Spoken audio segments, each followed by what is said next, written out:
تو یہ آپ صلی اللہ علیہ وسلم کی ریولوشن آپ کے بعد آئی.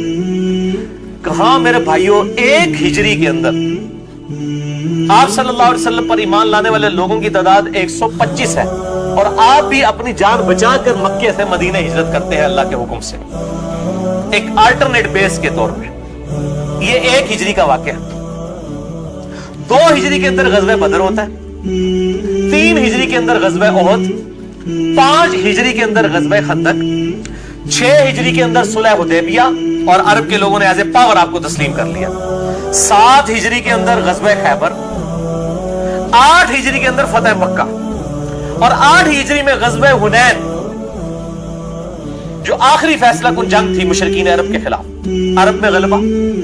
9 ہجری کے اندر غزوہ تبوک کے لیے 30,000 جانثار صحابہ کے ساتھ آپ صلی اللہ علیہ وآلہ وسلم 1.5 لاکھ کی رومن امپائر کی فوج کے ساتھ ٹکرانے کے لیے بنفس نفیس خود تشریف لے گئے تبوک کے مقام پہ. اور رومن امپائر کا ہیڈ 1.5 لاکھ فوج لے کے پہلے ہی بیٹھا ہوا تھا بدماشی کے ساتھ. آپ کو پتا چلا آپ جب پہنچے تو آپ کے آنے سے پہلے ہی پیچھے بھاگ گیا، ورنہ یرموک وہیں ہو گئی تھی. سیدنا عمر تک یرموک کا معاملہ چلنا ہی نہیں تھا. آپ صلی اللہ علیہ وسلم 40 دن تک وہاں رہے قریب کے عرب قبائل کے ساتھ. آپ نے معاہدے کیے کہ یا تو نیوٹرل ہوگے یا ہمارا ساتھ ہوگے. پھر آپ سے دنیا سے چلے گئے، فوراً ہی عرب قبائل مرتد ہو گئے. 3 جھوٹے پیغمبر مقابلے پہ آ گئے، اپنی اپنی فوجیں بنا لی. اتنے محاذوں کے اوپر سیدنا ابوبکر نے اکیلے جنگ کھول لی. 2.5 سال کے اندر سیدنا ابوبکر صدیق رضی اللہ تعالیٰ عنہ علیہ السلام نے یہ سارے فتنوں کا خاتمہ کر دیا. پھر سیدنا عمر کا دور آیا. سیدنا ابوبکر کے دور میں عراق کا کافی حصہ جو پرشین امپائر اہل فارس کے پاس تھا مسلمان فتح کر چکے تھے. پھر سیدنا عمر کے دور میں شروع کے 3-4 سالوں کے اندر ہی پہلے جنگ یرموک ہوئی اور رومن امپائر ایسے ٹکڑے ٹکڑے ہوئی اور اس کی وہ آپ سمجھ لیں کہ زور ٹوٹا. اس کے بعد پرشین امپائر کے ساتھ جنگ قادسیہ فیصلہ کن جنگ 4 دن تک ہوئی. 8,500 مسلمان شہید ہوئے. ہاتھی لے کے آگے پرشین امپائر کے لوگ، مسلمانوں نے اپنے گھوڑے جو بھاگ جاتے تھے ان ہاتھیوں کو دیکھ کے، اپنے گھوڑے واپس بیچ کے پیدل جا کے ان ہاتھیوں کو گرایا. بنو تمیم کے لوگوں نے 8,500 مسلمانوں کی قربانی سے قادسیہ میں مسلمانوں کو ایسی فتح ہوئی کہ پوری پرشین امپائر مسلمانوں کے پاس آ گئی. اور رومن امپائر جو یرموک کے بعد دبکی ہوئی تھی، جب انہوں نے دیکھا قادسیہ مسلمانوں نے ون کر لی ہے، پرشین امپائر جو اتنی ٹف ہے ان کو انہوں نے ہرا دیا ہے، فوراً رومن امپائر نے اپنا سفیر بھیج دیا کہ ہم جزیہ دینے کے لیے آمادہ ہیں، ہمارے جو ملک جتنے ہمارے پاس رہ گئے وہ ہمارے پاس رہنے دیں. یہ عمر سیریز کے اندر ساری چیزیں انہوں نے فلمائی ہوئی ہیں. یہ 17 ہجری تک 1 ہجری کے اندر صرف 125 بندے مسلمان. 17 ہجری کے اندر ود ان 17 ایئرز 3 براعظموں پہ مسلمانوں کی حکومت. اتنا بڑا انقلاب کبھی تاریخ نے نہیں دیکھا، نہ پہلے نہ بعد میں.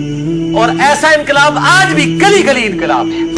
آج بھی دنیا کے ہر کونے میں 5 وقت اذان ہوتی ہے. الحمدللہ لوگ نماز باجماعت مسجد کے اندر جا کے پڑھتے ہیں. اسلام is the fastest growing religion on the face of earth. Islam is the only practicing religion on the face of earth. اسلام ہی ایسا دین ہے جو اس پوری دنیا کے اوپر پریکٹس کیا جا رہا ہے. 1400 سال گزر چکے ہیں انقلاب کو، آج بھی اس انقلابی کتاب ویسی کی ویسی، نئی کی نئی. آپ صلی اللہ علیہ وسلم کی تعلیمات نئی کی نئی. آپ کے جانثار ماننے والے اسی طریقے سے اپنی جانیں نچھاور کرنے کے لیے تیار. یہ انقلاب ہوتا ہے میرے بھائیوں. باقی انقلاب آپ دنیا کے سارے انقلاب اٹھائیں، 100 سال سے زیادہ کوئی انقلاب نہیں چلا.